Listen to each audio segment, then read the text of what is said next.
നമുക്കറിയാം East Bengal the champions of ISL. So welcome back to the Blasters Fire in this channel. So എല്ലാവർക്കും welcome. നമുക്കറിയാം കഴിഞ്ഞ ദിവസം finale ആയിരുന്നു. ഈസ്റ്റ് ബംഗാൾ ഇന്റർകാശി തമ്മിൽ മത്സരം നടക്കുമ്പോൾ തന്നെ മോഹൻ ബഗാൻ അവിടെ മത്സരം കളിച്ച് മുംബൈ സിറ്റിയുടെ മത്സരമുണ്ടായിരുന്നു. ഈ 3 മത്സരം ഒരുമിച്ച് നടത്തുകയായിരുന്നു ഒരു ദിവസം. ഒടുവിൽ ഈസ്റ്റ് ബംഗാളായി ISLൻ്റെ ചാമ്പ്യൻ എന്നുള്ളതാണ്. ഈസ്റ്റ് ബംഗാൾ തോറ്റിരുന്നെങ്കിൽ മോഹൻ ബഗാൻ കിരീടം ഉയർത്തുമായിരുന്നു.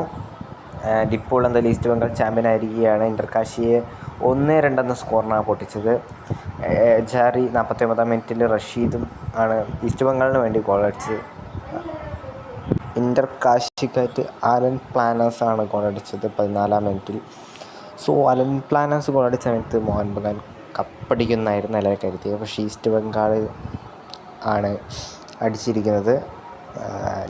East Bengal the champions of India അവരുടെ 22 വർഷത്തെ കാത്തിരിപ്പാണ് ഒരു ലീഗ് ടൈറ്റിൽ അടിക്കുന്നതിന് വേണ്ടിയിട്ടുള്ള.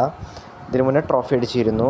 അത് എപ്പോഴായിരുന്നു 2024 സൂപ്പർ കപ്പായിരുന്നു അടിച്ചത്. സോ അതിന് ശേഷമാണ് കപ്പടിക്കുന്നത്. എന്തായാലും ഈസ്റ്റ് ബംഗാളിന് എന്തായാലും നല്ലൊരു ടൈം തന്നെയാണ്, നല്ലൊരു സീസണായിരുന്നു. പക്ഷേ അൺസർട്ടനിറ്റിക്ക് ഒടുവിൽ ത്രില്ലിംഗ് ആണ് ഫൈനൽ എന്നുള്ള കാര്യത്തിൽ യാതൊരു സംശയം വേണ്ട.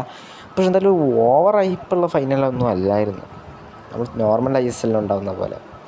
അപ്പോൾ അടുത്ത സീസൺ ഒരു അൺസർട്ടനിറ്റിയിലാണ്. സോ എന്തായാലും ഈസ്റ്റ് ബംഗാൾ എന്താണ് ചാമ്പ്യൻസ്. എൻ്റെ നമ്മുടെ വിക്ടർ ബൊട്ടും ഗോൾഡൻ ബൂട്ട് വിന്നറുമാണ്. സോ ഗൈസ് എല്ലാവർക്കും ബൈ. അടുത്തൊരു വീഡിയോ വരുന്നുണ്ട്. So wait.